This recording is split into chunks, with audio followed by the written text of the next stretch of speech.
As a flute maker, one of the most frequent questions I get is, what's the difference between a Rudall and a Pratten? In traditional music nowadays, most newly made flutes are based on one of these two designs. So why is this, and what are the differences?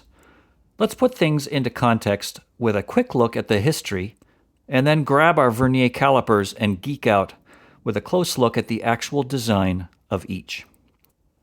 In the first half of the 19th century, the legendary flute maker Cornelius Ward famously said of the old conical bore simple system flute, "The instrument is a bungling compromise between tone, tuning, and the dimensions of the human hand." The general consensus was that larger tone holes were needed, spaced evenly to produce better tuning and an even tone. Top flute players were searching for ways to improve the flute, often teaming up with woodwind makers to create their own models bearing their names. Rudalls refer to flutes made by the partnerships of George Rudall. That's George Rudall from Devon, born in 1781, a noted performer and teacher who first teamed up with John Willis to make his flutes. They're wonderful, by the way, before engaging the Scottish woodturner John Mitchell Rose, who was born in Edinburgh in 1794, later on adding Rudall's star pupil, Richard Cart, to the mix to form Rudall Rose and Cart. Now, the duo partnership of Rudall and Rose started making flutes from about 1822 onward. As you may know, I'm partial to the flutes of those early days of their partnership, a period when the master, George Rudall, and the maker, John Rose, were collaborating and each had their hands on every instrument. As the firm grew in size, they naturally went into more managerial roles. Their early flutes are magic.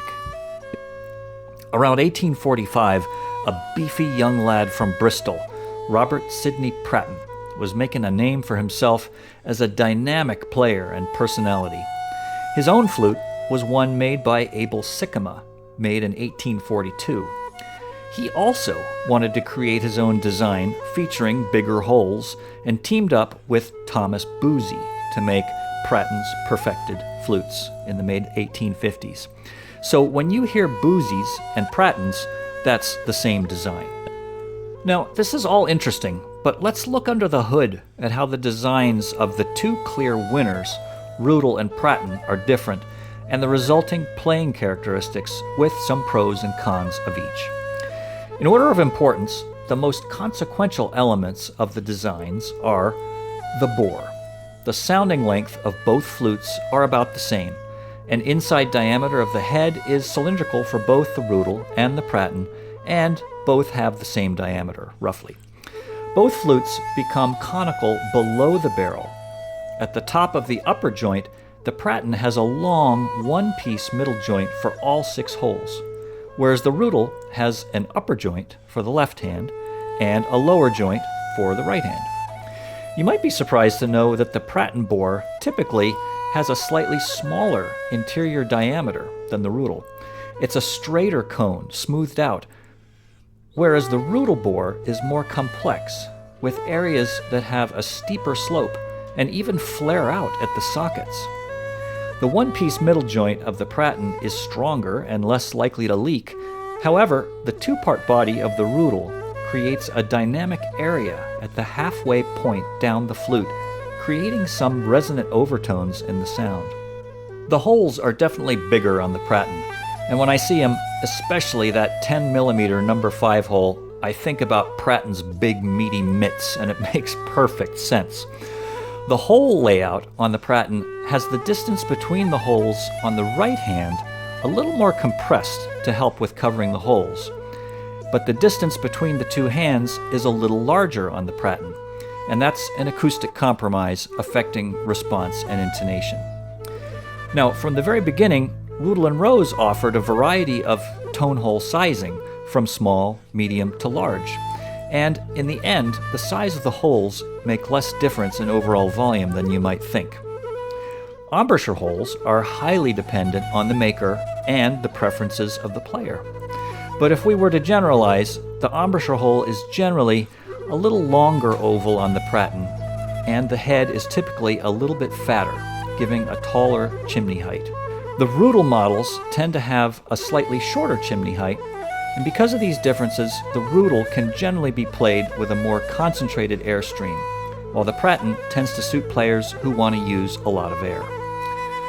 Ergonomically, the Pratten can be a handful for some, especially if you've got smaller hands, and it takes more air, whereas the Rudall accommodates most hand sizes. The two separate joints for two separate hands on the Rudall allows for some more flexibility in the alignment of the left and right hand joints. They're both really successful designs, and I wouldn't say one's better than the other. They offer different sound and response characteristics for the player. The Pratten is a powerhouse with lots of volume and presence. It doesn't respond quite as quickly, has a slightly more limited tone color palette, and also isn't quite as good way up in the third octave. The Rudall also has plenty of power, but not that turbocharged sound of the Pratten. It has a somewhat quicker response, a more colorful tonal range thanks to that more complex bore, and is easier up in the third octave. For traditional Irish playing, where you're hanging out in the first and second octaves without a lot of articulation and have large enough hands, the Pratten is a solid choice. If you're playing music that's got more articulation, like Scottish, French Canadian, klezmer, you name it, and you use the third octave, you want a wider range of tone color, the versatility of the Rudall will do it all. For me, playing the Rudall is a more satisfying experience overall, but I'll reach for the Pratten now and again when I need to go turbo. So perhaps one of each is the best solution.